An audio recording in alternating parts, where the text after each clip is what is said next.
O, higpitan mo to. Tingnan natin kung totoo yung sabi. Pag mahigpit to, di na maikot. Ayaw na, oh. Ayaw na. Ayaw na umikot, oh. Sikip na, oh. Smooth na smooth pa to, dapat eh. Ngayon, tanggalin mo muna. Ibalik natin yung bago. Ito yung original. Yan, itong camshaft. Ngayon, nagpabili na ako ng bago. Kasi ito, galing na to ng machine shop eh. Bakit hindi sinettings ng machine shop eh? Ha?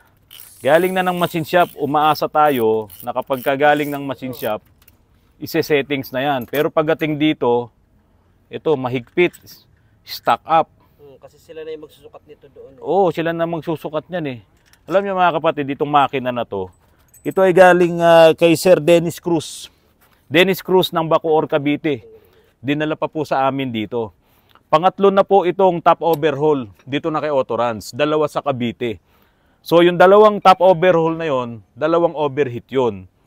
Dapat, hindi na to mag-overheat dun sa unang top overhaul eh. Kasi nga, nagpa-replace na ng cylinder head.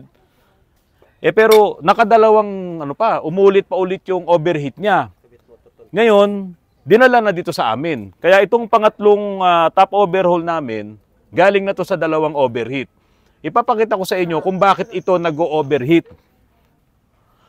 Okay, ito. Sir Dennis Cruz. Ito yung calling card ni Sir Dennis Cruz. Oh. Si Sir Dennis Cruz ay taga General Evangelista Street, Mabolo City of Bacoor, Cavite. Dinala niya yung kanyang Mitsubishi Adventure. Ayun, nandun, yung kulay black. Kasi nga po, dalawang top overhaul na sa Cavite at nag-overheat pa rin. Ngayon, dito sa akin, ibinaba ko na yung cylinder head. Pinadala ko sa machine shop. Pero nagka-problema ako sa machine shop. Kung naririnig ako nung nandyan, yung machine shop ko, makinig kayo at medyo pagalitan natin yung tao natin. Kasi rumeject sa akin yung trabaho. Kaya lang, hindi ko na pinabalik sa inyo kasi nagpabili na nga ako ng bagong camshaft. Ngayon, ito po ang nakita kong problema. Umi-stock up yung lumang camshaft dito. Kaya siya nag-overheat. Kaya lang ito nababa ang makina kasi nung ibinaba ko, yung cylinder head, kalog na po yung mga piston.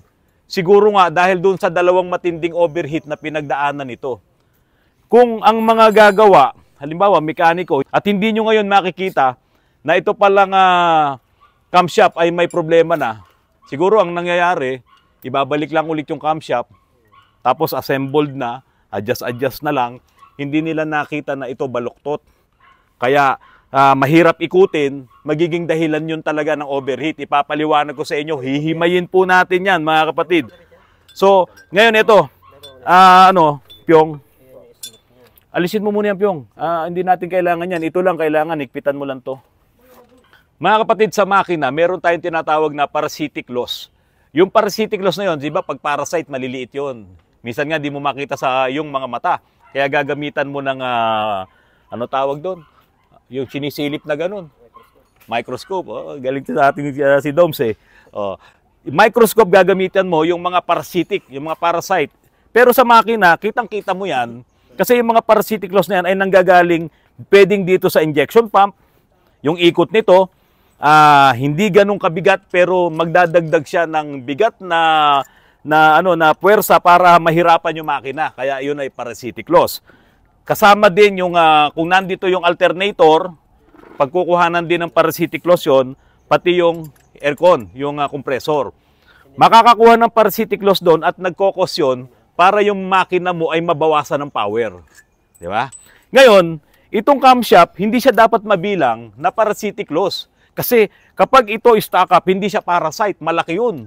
No? Kung tutusin, parang ipis yun. Kasi parasite, maliliit. Ito, pag ito nag-stock up, parang ipis yan. At mga kapatid, kung kayo ay mayroong electric pan na may problema na yung bushing, di ba? Ito, babad nga sa langis to, yung electric pan, hindi eh. Kapag may problema na yung bushing, saka yung shafting ng electric pan mo, sa unang start mo ng electric pan mo, okay, number 1. Minsan parang ayaw umikot eh, Doms? Maganit na, parang may sayad eh, no? Wala sa sentro. Tapos ilalagay mo sa number 3. Iikot pero dahan-dahan. Kaya minsan anong ginagawa mo, tinatanggal mo yung cover, tapos Di ba? Ganun, may electric pa po. Oh.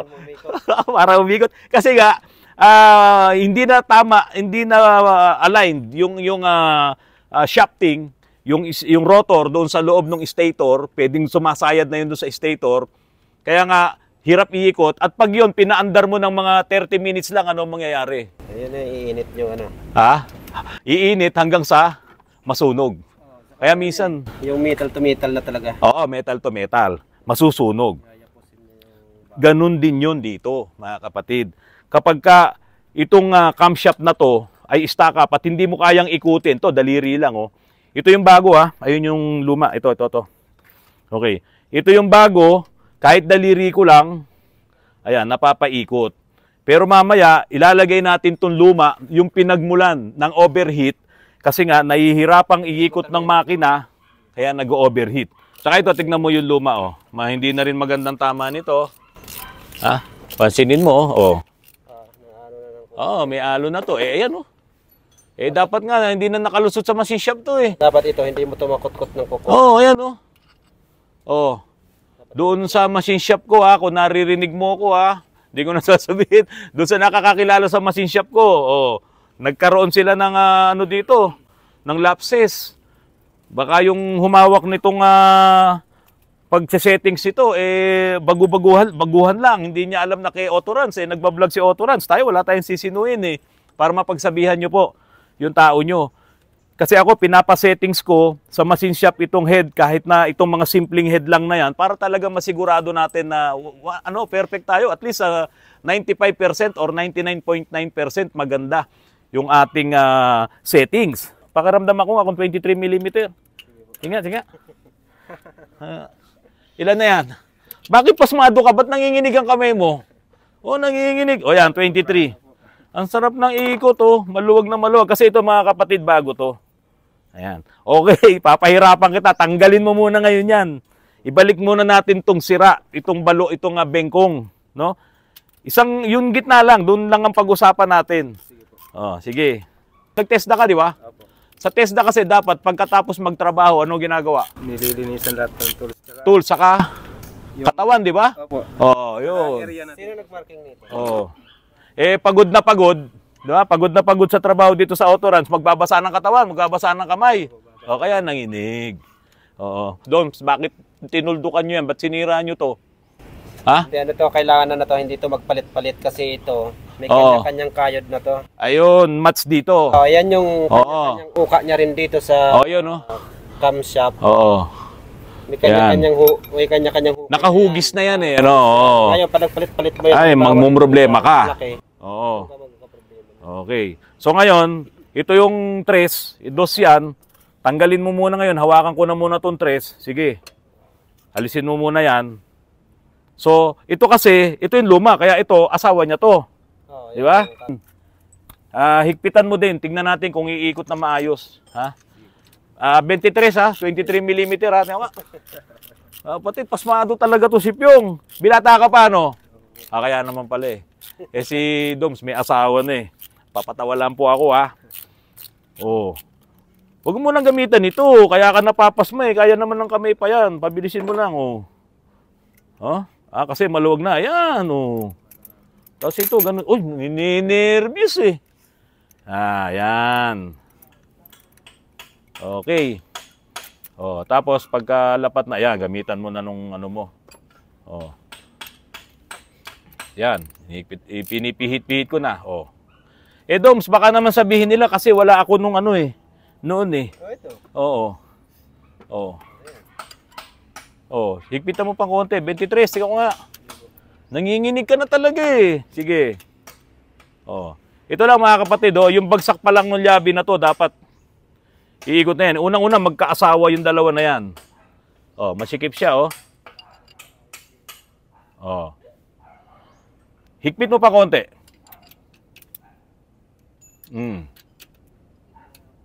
Ayan na. Mahigpit na. Mahigpit na, Mga kapatid, ang naging issue nito, syempre, mahigpit yung ating camshaft. So, pag pinaandar mo ng medyo matagal-tagal, ayan na. Magsisimula ng uminit. Yung ating ibabaw, umiinit ito, pwede pa nga magbaga yan. kung talagang yung langis mo hindi pa ganun kaganda, kung makapal pa ang ginagamit mong langis, yung mga luma na yung langis mo, nako, talagang iinit yan. Dagdagan mo pa nga ako ng isa. Kabit mo nga yung 4. Sige, tignan natin ngayon. Pati ito, kasi ito may sign to ng ano. Oo. May sign to ng kayod. Ayun, may kayod, no? O, yan, no? Oo. Ba't hindi ito nakita ni, ni machine shop? Ba't hindi niya nakita to? Sinasabi ko na hindi pwede siya magpalit-palit. Oo. Kasi pag ito, halimbawa na isuksok mo doon sa medium. Wala na.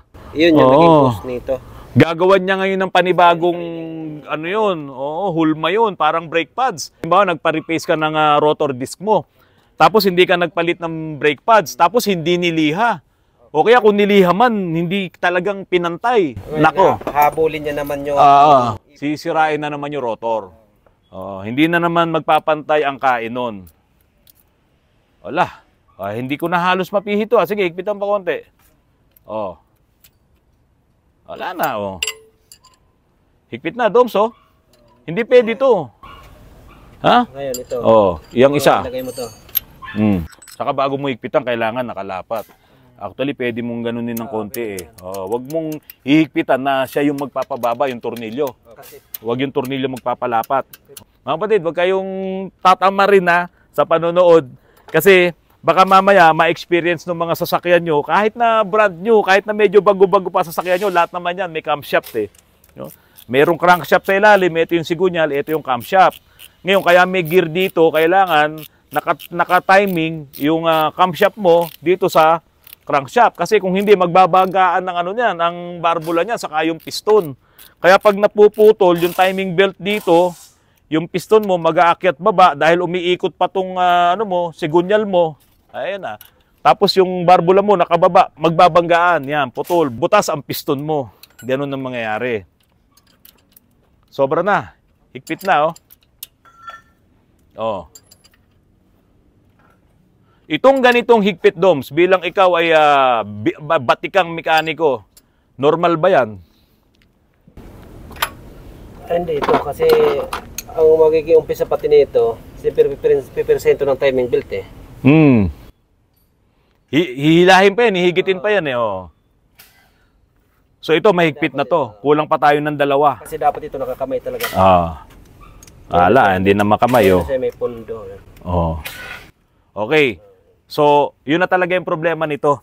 Ang overheating nitong engine na to, solve na tayo. Huwag mo nang idagdag yan yung mapapagod ka. Naramdam sa... Ayan yung hindi na makamay. Sige Pyong, tanggalin mo ngayon lahat yan. Ibabalik na ngayon natin itong bago. Ito yung bago. Bagong-bago po ito. Kaya wala pa kayong makitang marka ng ng kayod. Tingnan mo, Doms. Dapat ganito talaga siya. Ito kasi may hairline na kasi. Wala na yan no? Ngayon mga kapatid, ito ay nakatatlong repace na. Itong huli, sabi ko kung hanggat maaari, yung kung ano lang talaga yung kailangan. Sabi ko silipin lang talaga kung pwede pa o hindi. Ang sabi naman pwede pa. Pero ang may papayo natin, kapag ganun na nakatatlong repace na, ang bibili nyo ngayon na cylinder head gasket dito ay yung mayroong cut na yung 3 butas, yung pinakamakapal na. Tapos mga kapatid, nakikita nyo ba to? Yung mga cylinder head bolt na yan. Sakto ang haba nito dito sa block. May naiiwan yan halo. Ilang milimetro lang yun, konti lang yun. Konti lang yun. Konting-konti lang yun. Kung nagpa-repace ka na, tapos hindi ka gumamit ngayon ng makapal na gasket, posible ngayon itong bolt na to, babanggayan dun sa block. Hindi niya ngayon mahihigpitan. Todo na yung torque mo. Halimbawa, 120, yung pinakamahigpit, nahigpitan mo na. Pero bakit nagbaback pressure ka pa rin? Kasi ang nagamit mong gasket ay manipis. Samantalang ang cylinder head mo ay ilang beses nang reface. At yung posible, itong mga bolt na to ay bumabangga na doon. Or, katulad nung ginawa natin doon sa Camry, puro dumi. Yung aribaba ng galing sa machine shop. Yung galing sa machine shop, nako, puro dumi yung nandoon sa block. Kaya yung mga machine shop na hindi naglilinis, nako, Humanda kayo. Yung hindi naglilinis ha, isusumbong ko kayo. Nako, ilan na yung nilinis namin. Yung mga pinapadala dito, marurumi. Hindi nililinis yung machine shop. Eh, yan nga naging issue ng Toyota eh. Diba, ito lang nakaraang taon, ang dami nilang pinalitan na makina kasi may naiiwan na metal shaving sa loob. Oo, biro mo yung Tundra. Nako, yung Lexus. Pinagpapalitan nila ng makina yon kasi hindi malinis yung loob ng engine block. May mga naiwan na ribaba. 23 ha? Alam, nanginginig talaga mga kapatid oh. Nanginginig si Pyong. Makikilala ka talaga ng mga subscribers ni Autorans. Oh. Oh, sandaliri lang oh. Oh. Eh nga, baka naman sabihin nila, eh kasi merong gear yan eh. Pero ako ng liabi mo. Ayan oh. Oh, dito na lang. Ayan oh, napipihit ni Doms oh. Oh, magigpit ka ngayon. Ito naman. Saka ito, wala kang maramdaman na gaspang. Yung parang umuugtol, no? Ito rin ng kagandahan mga kapatid. Kapag yung engine, total, ang dami nang humawak. So, ibinaba na namin, pinag-aralan namin to. Kahapon pa, kaya nga nagpabili na ako ng bagong camshaft. Sabi ko, wag na ibalik sa machine shop yan. Hahaba pa yung oras natin. Bili na lang ako ng bagong camshaft. Oh, ito na nga ang nangyari. Ito, ano, wala ka na maramdaman dito. Oh, wala na. Smooth na smooth na. Eh, wala nang langis yan eh, oh. Oh. So yun mga kapatid, yun ang problema nitong 45.6 na to, yung adventure na nandun. Ayun. Eh, yung overheat niya, ito pala. Yung talagang pinagmumulan, kahit noon pa. Kaya lang, dahil sa nag-overheat nga siya, na-damage yung makina, kaya ito in-overhaul na namin. Kasi nung ibinaba ko itong cylinder head, kalug na po talaga yung mga piston. At least ngayon, hindi na ito mag-overheat dahil nakita na natin yung culprit. Ngayon, puntahan ko lang, itong mga nandito, tinatanong ko kung ano problema nung makina. Wala naman daw. Eh bakit nila binaba? Oy! Magki-cleaning po ng manifold, sir. Magki-cleaning lang kayo ng manifold. Bakit nyo binabayan? Ha? Para tayong nasa Banawi. Ba't ganito? Oh! Yung mga kapatid, oh, ibinaba yung 2L na engine ng Revo. Diesel. Tinatanong ko ba't nyo binaba? Hindi daw nila alam. Eh, ano sabi ng may-ari? Ha? Ano sabi ng may-ari nito? Overhaul daw, sir. Ah, sila nagsabi? Oo, sir. Eh, baka naman pinapa-overhaul dito, yung radiator lang. Patay tayo dito. Hindi, kasi mga kapatid, ito, meron kaming chatroom eh. Sabi ko, lahat ng gustong matuto na magbuo ng makina, ma-refresh sila, tuturuan po sila ng magaling na mekaniko. Tuturuan sila kung paano ulit ito buuin, at lahat ng mga i-overhaul dito kung ano yung mga naging diferensya. Kasi gusto ko itong mga batang to matuto din para kahit iwanan na nila ako, meron silang natutunan kahit paano nakapag-overhaul sila ng makina.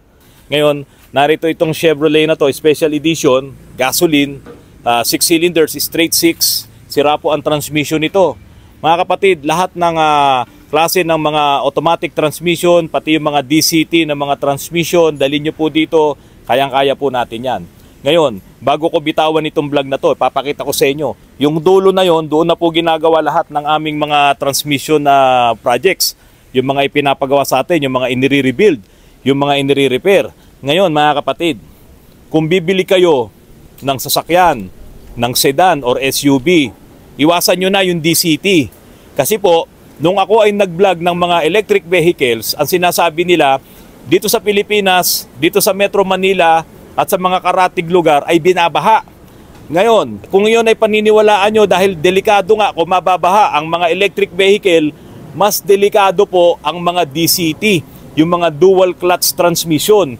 Yung isang sasakyan dito, naka-dual clutch, ayan, i-overhaul namin at ang mahal ng inaabot, 95 to 100,000 pesos ang magagastos sa dual clutch transmission kapag yan ay kinalawang dahil nalubog sa baha. Ngayon, kung meron na kayong dual clutch transmission na sedan dyan, na sasakyan nyo, wag nyong idadaan yan sa baha. Kahit kaunti lang, kaunting tubig lang ang pumasok sa loob ng transmission, sigurado kayo, masisira yan at magpapagawa kayo. Mga kapatid, solve na yung problema nung adventure na to.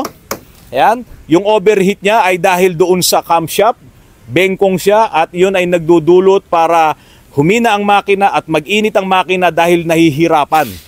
Na iniikot siya dahil nga umi-stack up doon sa ibabaw. Kaya po, kung ma-experience nyo, ilang pagawa na kayo, lahat ginawa na nung mekaniko, naayos na, napalitan na ng radiator, napalitan na ng water pump, lahat nagawa nyo na, baka yung camshaft ang may problema. Mga kapatid, maraming salamat po at magandang hapon po sa inyong lahat.